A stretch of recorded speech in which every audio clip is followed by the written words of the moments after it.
it depends on the mix.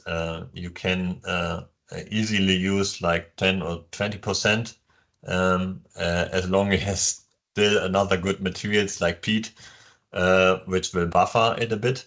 But of course, we want to increase the share of alternatives. So the alternatives also have to be or have to have good quality to replace peat totally. Due to in the time, because formally we only have 15 minutes left, go a little bit longer. But Kian, can we do the next slide? Everybody with questions can mail them to us afterwards. We'll go into it as.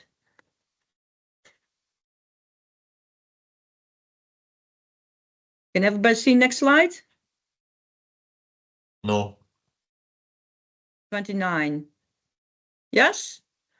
Okay. Okay, well, welcome from the Dutch side on the project from BBoBB, Biocentrum. I'm Petra Boersma, Director of Biocentrum. What we do is work together with education, government, and entrepreneurs to on the bio-based economy. So we really try to get an acceleration in daily practice. The building itself also already is 80% bio-based, and I want to go to slide 31. Everybody is with me on slide 31? The reason why are we in Biocentrum focusing on peat meadows, because in Friesland we have 89,000 hectares, of which 59,000 are agriculture. So we have a lot of dairy farms still on peat land. But we have a problem in Friesland. We have the land subsidence and we have a lot of carbon emissions. And Frisian peat meadows account for 40% of the national emissions from peat. So we need to find a solution, an alternative for our farmers also to have a new collective earning model, make it practical, and also to avoid subsidence. Just what was peatland in the Netherlands once 100 years after Christ? We had a lot of peat, and now 2000 there's only a little bit left. And then you see in the top, you see Friesland, and that's 40% of the Netherlands. Slide 33. What is peat? Peat are plant remains. That's why we have this big carbon emissions, because when they get dry, they oxidate and you get the carbon emissions. And as Jan already said, it's a very powerful emission product, peat, much more than whatsoever. If you, I think peatland, Jan, correct me if I'm wrong, but on the whole planet, we only have 3% peatland, and this can contain twice as much carbon as we can have in the Amazons, in woods and whatsoever. Next slide, 34. Here again, can we click a little bit more? Yes. With conventional peatland, there's the red box over there. This is what we do now, and we see on the enormous emissions. And the only thing to prevent the emissions, we have to rewet. And if we rewet, we can't keep the cropland. We have to go to common reed or cattail or peat moss, whatsoever. But we have to higher up the water table. So rewet should be the solution, and how can we create a business model with it? And that's what we're looking for, also in the project of BBoBB together with Dryan. So first of all, we started an experiment here from Biocentrum 2023 to find out, can we rewet some meadowland and how to create a chain. And this is real life pictures from 2023. On these pictures, you see representatives from construction companies, from educational institutes, from the province, from the farmers. And all together, we have been negotiating a lot about how to create a chain, but then again, also how to create experimental fields. And from 2023, we went on. Next slide, 2036. In the autumn of 2023, we already had our first fields in experiment all together with all those chain people finding out how can we do this. This was very expensive fields. Those were planted, as Jan already mentioned. We learned a lot of them because the nice cattle that came up was eaten in the winter. So we lost a lot of money as well over there. So we had to come up with an alternative, but we did. In 2023, sheet 37, please.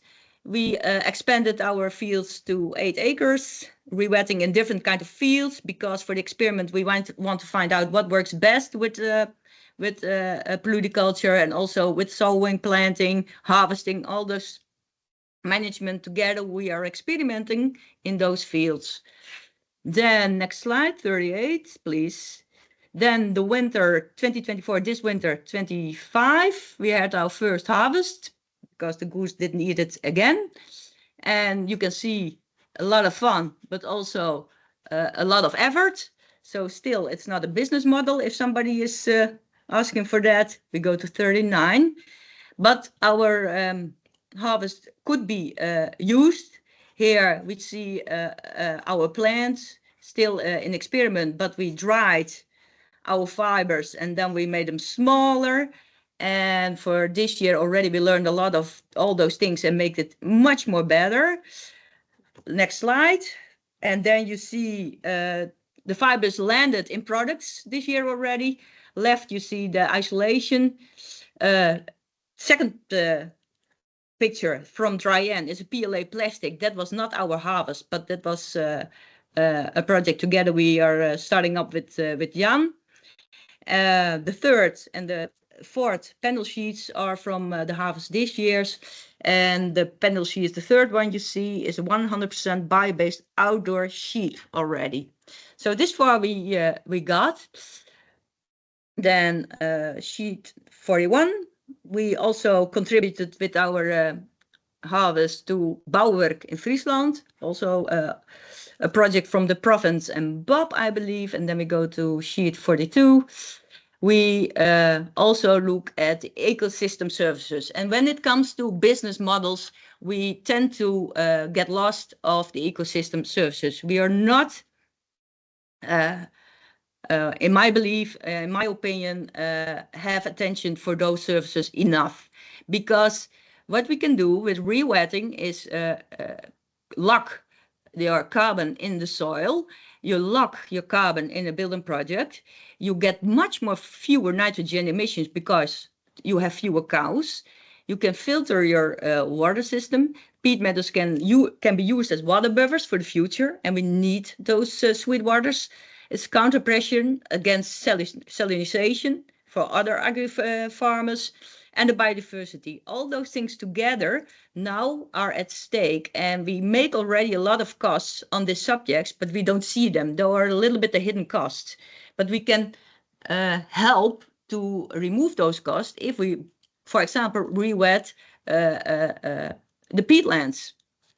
So this one I think it's very important to mention. We go to 43. Here you see a mesocosmos. It's an experimental lab here outside Biocentrum, and here we look at the water purification from cattle. It's working very nice as a halofit filter.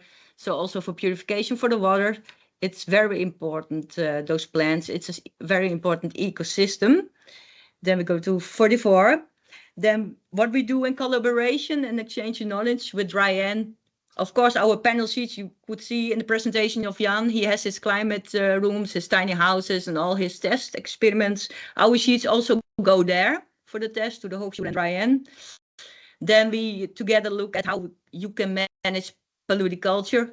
How do the test fields look like, the experimental fields look like, the water system look like, as well as the seeding procedure, because I wasn't lying that our first plants, very expensive, were eaten by the goose. So we can't do that twice because then we are out of budget. So we needed to have a new procedure, a much more cheaper one. And we find it just by seeding with a fire hose spray, and it worked perfect.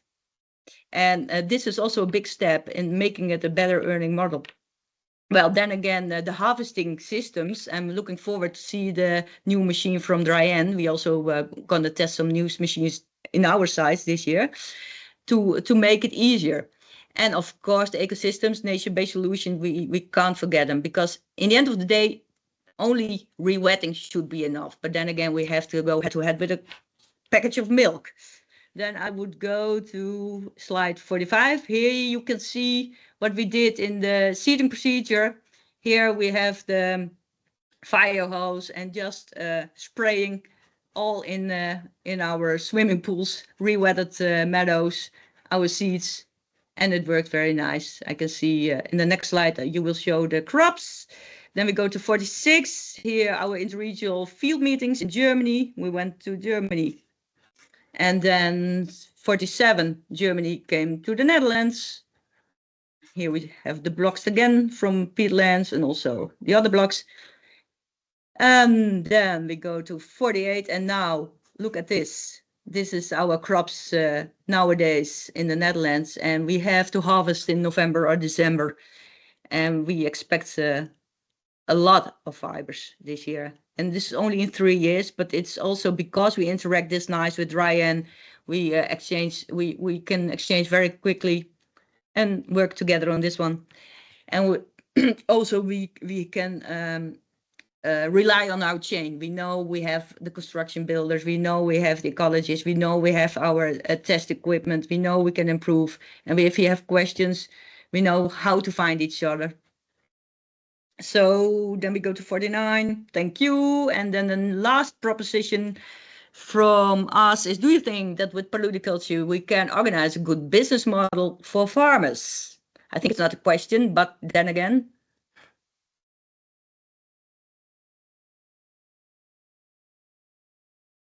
Thanks, Petra.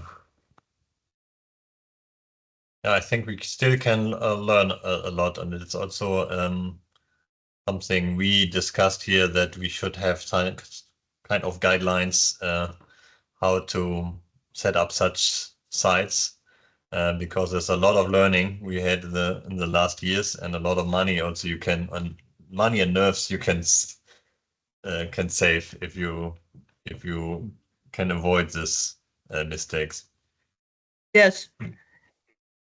Yes, but I think we have a how do you call it, a good raising line in learning curve now, and also because we already can make the product. We know how to make the product, but it's the way to come there to the product. Yes. We have to make this more efficient. I think that's very much important. And then I think we have a good business model, because it's not easy anymore, also especially in Friesland, to keep the meadows dry. Already farmers come to us and they already have some acres they want to experiment with Paludi as well.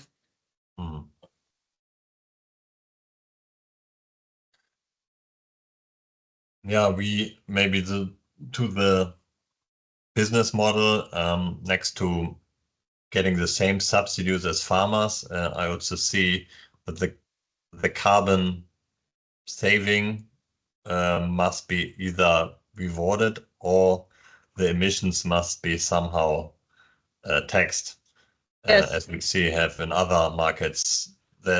So far there is no really incentive to exchange the business model for farmers on wetlands, at least in Germany and on peatlands.